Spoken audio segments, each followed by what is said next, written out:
Bonjour tout le monde, on se retrouve pour une nouvelle vidéo. Donc aujourd'hui je vais vous expliquer comment débrider un pot Technigas, Bidalo, Yasuni R2, etc.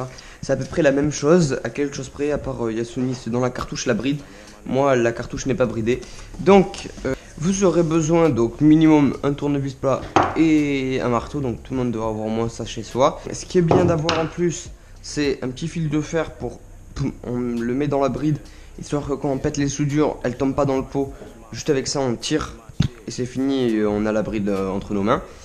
Ça évite de galérer pendant 10 minutes à choper la bride qui est coincée là-dedans. Vous pouvez avoir besoin d'une lime plus tard pour limer les soudures. Vous verrez, ça va pas être lisse normalement.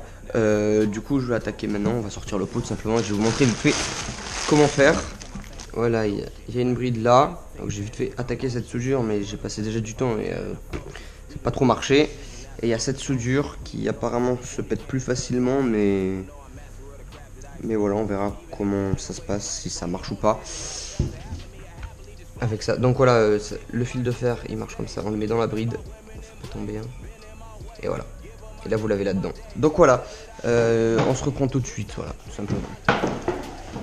Donc bon, vous voyez, c'est un peu changé depuis la dernière fois, donc là, ça va faire presque 2 heures que j'y suis. J'ai fait une pause pour manger, j'ai demandé des conseils sur Facebook, sur un groupe, parce que vraiment, je galérais jusqu'au bout de ma vie. Donc, voilà ce que j'ai fait. Je sais pas si on voit, mais voilà, avant c'était que comme ça ici. Je l'ai refait de l'autre côté, et du coup, là maintenant, la bride bouge tout simplement, elle arrive à se déplacer, et j'ai fait de là à là. La soudure est cassée, donc il reste plus que ça. Donc j'ai bientôt fini. Donc là, je vais vite fait filmer en espérant que ça pète pendant que je filme.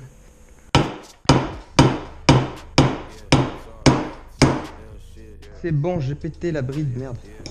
Elle tient, je sais pas comment par miracle encore, mais on va la faire tomber.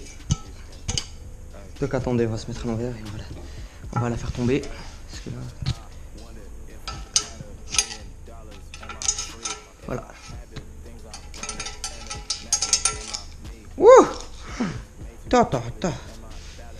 Elle a pris tarif, hein. Regardez-moi ça. Oh là là, la soudure, la taille de la soudure. Tu m'étonnes que j'ai galéré. Bon. Elle est pétée. C'est bien, on a fait la moitié du boulot. Déjà, je suis content. Je pensais pas que j'allais y arriver à un moment. Il manque ça malheureusement à faire encore. Donc voilà, ce que vous pouvez faire, et c'est un conseil si jamais vous avez le même pot à peu près. Là, vous faites, pendant qu'il y a la tulipe, là, comme ça, vous le mettez dedans. Vous faites une sorte de tulipe. En tout cas, vous l'éclatez, quoi, vers le bord. Et là, vous faites... vous poussez afin de le faire bouger droite-gauche, droite-gauche, droite-gauche. Et comme ça, ça se pétait. Mais le truc, il est énorme, le pot de soudure, putain. En tout cas, j'ai l'impression. Bon, alors, en tout cas, il est très bien soudé parce que, putain, j'ai galéré sa mère. Du coup, voilà, on va s'attaquer à l'autre bout du pot. Allez, tout de suite. Donc voilà, je suis passé en extérieur pour faire péter cette bride. Donc, même principe, je pense. On va mettre le tournevis là qu'on va tenir avec les doigts.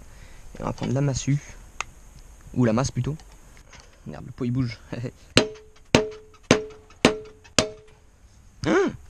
La table. Oh, la nappe. On n'a rien vu. Commence, tu vois, cette vidéo. J'ai pas éclaté ta nappe, t'inquiète, c'est le chat ou le chien qui l'a bouffé, hein. Là, je suis surpris, la bride a limite presque pété en 5 minutes. J'ai posé le tournevis et j'y suis allé avec un bourrin pointu et pas le plat, parce que le plat, bah, il était trop large. J'ai tapé juste là, et là, je vois que cette bride est déjà pétée. Donc, un coup, on va la terminer. Oh merde, voilà. Même pas une minute après avoir arrêté le dernier enregistrement, j'ai réussi à la faire bouger. Voilà. Elle est là, la bride, et du coup, allez, reviens pas là-bas. On va essayer de la faire sortir avec la lime. Ce qui est bien avec la lime, voilà, c'est qu'elle accroche, donc le but de la lime. Allez, reviens. Donc voilà, on se reprend tout à l'heure quand j'ai fini de limer, quand la bride est sortie, j'espère. Voilà, je vous reprends, je suis sur le point, et oui, j'ai retiré la bride. Donc voilà, les 2 brides que j'ai fait péter, c'est fait. Le pot est comme un grand, tout simplement. Je vais vite fait limer là. Ça, j'ai bien limé, j'ai passé 30 ans à le faire. Il n'y aura pas de problème, à mon avis. Je vais juste le faire vite fait là. Même si c'est plus visuel que, tu vois, quand tu mets le doigt, tu sens pas beaucoup. C'est plus visuel qu'autre chose, donc je vais m'en occuper et puis voilà, ça sera fini. Manquera plus qu'à... Là, il faut juste que j'achète des gicleurs parce que je vais pas rouler déréglé. C'est bientôt la rentrée pour moi, donc je préfère être safe que d'aller au lycée juste pour le régler, enfin voilà c'est compliqué. Démonter le pot, je vous filmerai ça et je montrerai ce pot, je vous filmerai aussi. C'est une petite série de petites vidéos voilà, qui n'empiéteront pas si vous voulez le programme. J'ai un programme de une vidéo par semaine, donc voilà. Ça sera hors ça, c'est pour des tutos voilà, pour que les gens ils y arrivent. J'ai galéré sa mère et si on m'avait dit plus tôt que c'était aussi simple, qu'il fallait faire comme ce que j'ai fait à la fin, ça m'aurait aidé. Du coup c'est pour ça que je vous fais ces vidéos. Je ne me revendique absolument pas pro de la mécanique, comme vous avez vu j'ai passé beaucoup de temps à péter cette bride et elle aussi, donc je suis pas un pro de la mécanique ni rien. Je me permets juste de vous donner des conseils pour les gens qui sont moins forts que moi. Si vous êtes plus fort que moi, voilà, écoutez pas mes conseils. Hein. Voilà, je vous apprends rien, j'ai envie de vous dire. Là, je suis là juste pour faire apprendre aux gens des choses qui n'ont pas forcément appris. Donc voilà, ça va être une petite série de vidéos là. Du coup voilà, sur ce les gens, je vous invite à vous abonner pour pas louper cette petite série de vidéos que je vais vous faire, à liker la vidéo, à partager pour que vos amis puissent les voir ou les gens qui vont galérer tout simplement pour débrider un pot. Hein, ça s'applique pas uniquement aux Technigaz, hein, aux autres. Même si les autres, ma foi, il y en a qui sont plus simples. Je vous invite à commenter, du coup, si vous avez des questions, voilà, si vous n'y arrivez pas ou un problème. Je vous répondrai avec plaisir, je réponds tout le temps, tout simplement. Je réponds tout le temps, je me prends pas la tête. Donc voilà, les gars, sur ce, je vais vous dire à plus. On se retrouve pour d'autres vidéos. Allez, à plus!